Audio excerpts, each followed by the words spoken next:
Now, the Chrysler Museum of Art staff says they've taken steps to reduce flooding on their grounds. Just days ago, many of the streets surrounding the museum were hit with substantial flash flooding. Madison Schlegel hears how the museum is using infrastructure to get ahead of the floodwater. Even though floodwaters inundated some parts of Norfolk this week, the Chrysler Museum tells us their team takes key preventative measures to make sure the museum and all of its treasures stay safe.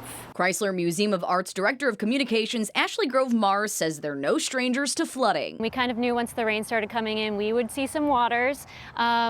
We flood kind of all around us, so it ends up being like we're on our own little island. Grove Mars says while Tuesday's flash floods filled streets near their property, their ground crews surveyed no damage Wednesday. Those crews taking the day to clean debris left behind. We have a facilities team, our curators, our preps, they are always aware. We'll do regular check-ins with different structures on campus and see how things are doing. We didn't notice any issues with anything. In case of heavy floods, Grove Mars says they do have a disaster plan that includes floodgates built right into the museum's entrance. In the event that we actually were anticipating any water coming into the building, we can move key works or all the artworks up to the second floor, but we knew that this wasn't going to be one of those events. And Tuesday's floods are the very reason the Chrysler's team decided to factor in flood mitigation into the design of their new Perry Glass studio. So if you feel like you have to look up to see the building, it's because raising it was one of their multiple solutions on top of this. We have a saltwater rain garden that brings in a lot of the rain, and then we have underground cisterns that help as well.